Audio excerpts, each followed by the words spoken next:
સવારે 5 વાગે તમારે ઉઠવું જ જોઈએ, પણ તમે રાત્રે 12 વાગ્યા સુધી ને 1 વાગ્યા સુધી ખોટી જગ્યાએ નેટમાં ભરાઈ રહો, ખોટા ચેટિંગમાં ભરાઈ રહો, પછી ક્યાંથી તમે સવારે ઉઠી શકો? Morning 1 hour of reading is more than 4 hours of reading afternoon. આ સનાતન સિદ્ધાંતો છે, સત્ય છે, આપણી પરંપરામાં ઋષિ મુનિઓ આપણને આપેલા છે. તેવી સારી ટેવ પાડો ને. અહીંયા બેઠેલા જે વિદ્યાર્થીઓ છે ને, તમારા બધાની ઉંમર લગભગ on an average I consider કે 16 થી 18 વર્ષની એવરેજ હશે. યસ ઓર નો? પણ તમારા મોઢા અને તમારું ફિઝિક જોઈને મને એવી પ્રતીતિ આવે છે કે 90% તમે કસરત પણ નહીં કરતા હોય. આ તમારા મોઢા જોઈને અને તમારા શરીર જોઈને એવી મને પ્રતીતિ આવે છે કે 90% તમે કસરત પણ નહીં કરતા. અલ્યા તું કસરત નથી કરતો, તું નથી ભણતો, તો તું કરસ શું આખો દિવસ?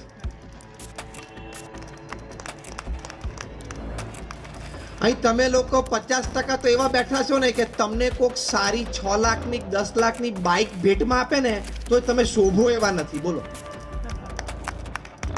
જે તમે બાઇક તમારા માતા પિતા પાસે માંગો છો ને,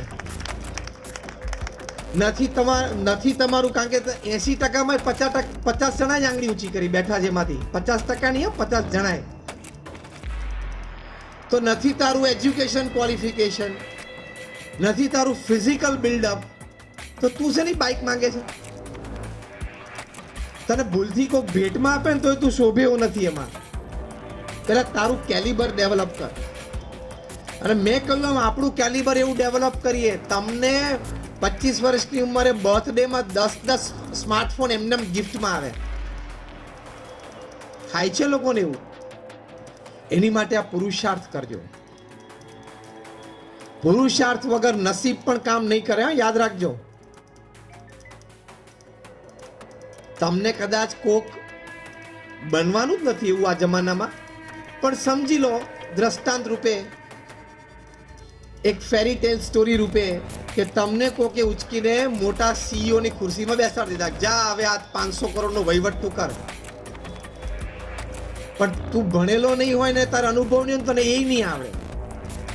એ લેવલની ખુરશી ઉપર બેસવું હોય ને તો એ દરજ્જો જોઈએ, નહીં તો ખુરશી તને 24 કલાકમાં ઉલાડી નાખશે. એ સહેલું નથી. અમે તો આખા ભારતમાં ફર્યા, આખી દુનિયામાં ફર્યા, ઘણા બધા સ્ટુડન્ટ સેમિનાર્સ કર્યા, teacher seminars, elders, corporate seminars બધા કર્યા. અને લોકોની વચ્ચે જ અમે રહીએ છીએ. છેલ્લા 5 દિવસમાં અમદાવાદ, દિલ્હી, લખનઉ, બોમ્બે, નાસિક ને બરોડા અમારું 6થું સ્થાન છે 5 દિવસમાં. એટલે I am in the mids of people I નો.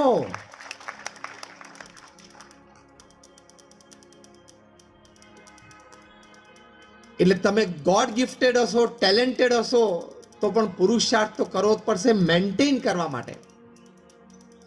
સચિન તેંડુલકર કેટલા ગોડ ગિફ્ટેડ બેટ્સમેન હતા, naturally talented, born with the bat એવું કહેવાય.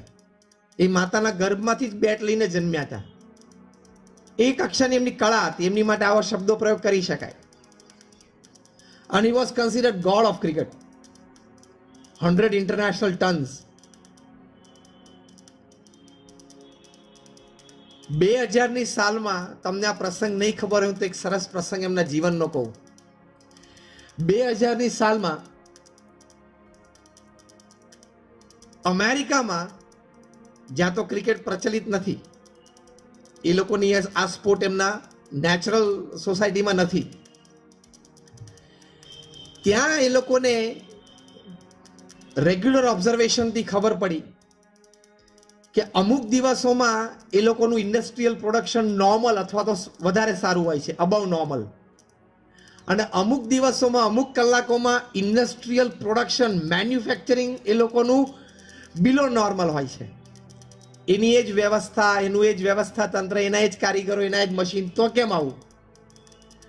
બહુ રિસર્ચ પછી ખબર પડી કે when Sachin Tendulkar bats, manufacturing production in America decreases. Sachin જ્યારે ક્રીઝ ઉપર હોય ને ત્યારે લોકો ત્યાં પોતાનું કામ છોડીને સચિનને જોવા માટે ઉભા રહે છે. હવે કોઈ ક્રિકેટ પ્લેઇંગ નેશનમાં ઉભા રહે તો બરોબર સમજી શકાય. ત્યાં first Indian sportsman to come on, ત્યાં such an American society. Sachin તેંડુલકરે જ્યારે 20 વર્ષ ઇન્ટરનેશનલ ક્રિકેટમાં પૂરા કર્યા ત્યારે એમને interview Times of India special સપ્લિમેન્ટમાં લીધો. એમને પૂછ્યું કે what is the secret of your success. સચિન જે બોલ્યા એ બહુ અદ્ભુત બોલેલા. સાંભળજો હા બરોબર. I am quoting him not just word to word but letter to letter. Sachin Tendulkar બોલ્યા કે આઈ not only play cricket, I wake up cricket, I drink cricket, I eat cricket, I walk cricket, I talk cricket, I think cricket, I sleep cricket, I dream cricket. ખાલી હું cricket રમતો નથી, cricket cricket cricket 24 કલાક. એમ તમારે અત્યારે અભ્યાસ અભ્યાસ અભ્યાસ 24 કલાક. અત્યારે શિયાળો છે ને, હું તમને હસતા હસતા વાત કરું, શિયાળો છે ને તમે પાણી પીને સુતા ને રાત્રે બાથરૂમ કરવા ઉઠવું પડે ને 2-3 વાગે, તો એ બાથરૂમમાં જઈને પાછા આવો ને ત્યાં સુધીમાં તમારે 5 સૂત્ર મોઢે થયા હોય ને રિપીટ કરી લેવાના. હવે મેં તમને આ ટોપ ઓર્ડરમાં એક વાત જણાવી દીધી. એટલે તમારે આખો દિવસ કેવી રીતે કાઢવાનો છે તમને એક અંદાજ આવી જાય. This is a reality. Dream what you want to be. તો પુરુષાર્થ કરશો, નક્કી કરશો અને આ કાર્ય કરશો તો બધું જ મળશે. સાથે આજે આપણે પહેલા વાત છેડેલી કે સોશિયલ મીડિયા સંપૂર્ણ બંધ જ કરી દો. 5-7 વર્ષ બંધ કરવાનું છે. એકવાર સારી કારકિર્દી બનશે પછી બધું તમારા હાથમાં છે જ. Anything that is free you have to pay by your time. સમજ્યા આ વાક્ય હું બોલ્યો એ? તમને એમ થાય કે તમને નેટ અને વોટ્સએપ લગભગ મફત જેવું છે, પણ તમે એની ચૂકવણી શેનાથી કરો છો ખબર તમને? તમારા સમયથી કરો છો તમે, which is more precious than money. અને એના કરતા આગળ તમારું મગજ બગડે છે. અહીંયા પણ અનલિમિટેડ જીબી નથી, હા લિમિટેડ જીબી છે. ભરાઈ જશે ને પછી કશું યાદ નહીં રહે. મને તો જે વિદ્યાર્થી એમ કે સ્વામી યાદ નથી રહેતું, વાંચું છું પણ યાદ નથી રહેતું, અથવા તો કંઈક યાદ રહ્યું એવું લાગે પણ પરીક્ષામાં ટાઈમે યાદ નથી આવતું. એટલે મારું તો કોમન સૂત્ર છે, ફોન મૂકી દે, નેટ બંધ કરી દે એટલે બધું યાદ રહેવા માંડશે. હા જીબી ભરાઈ ગઈ છે તારી, અહીં ખાલી કર પહેલા. ફોનમાં જીબી ભરાઈ જાય ખાલી કરવી પડે છે કે નહીં? ચોખ્ખો કરવો પડે છે કે તો અહીં કર ને, એટલે બધું યાદ રહેશે. કોઈ વિદ્યાર્થીને યાદ ન રહેવું બને જ નહીં. પણ આ તો તે અહીંયા તારી જીબી ભરી દીધી છે કચરાથી, એટલે હવે યાદ નથી રહેતું. પ્રમુખ સ્વામી મહારાજને 90 વર્ષની ઉંમરે પણ 25,000 વ્યક્તિઓ નામ અને ચહેરાથી યાદ હતા. That we have seen with our own eyes. 25,000 people with name and face. Human માઇન્ડની આટલી તાકાત છે જ, પણ કચરો નહીં ભરી દેવાનો.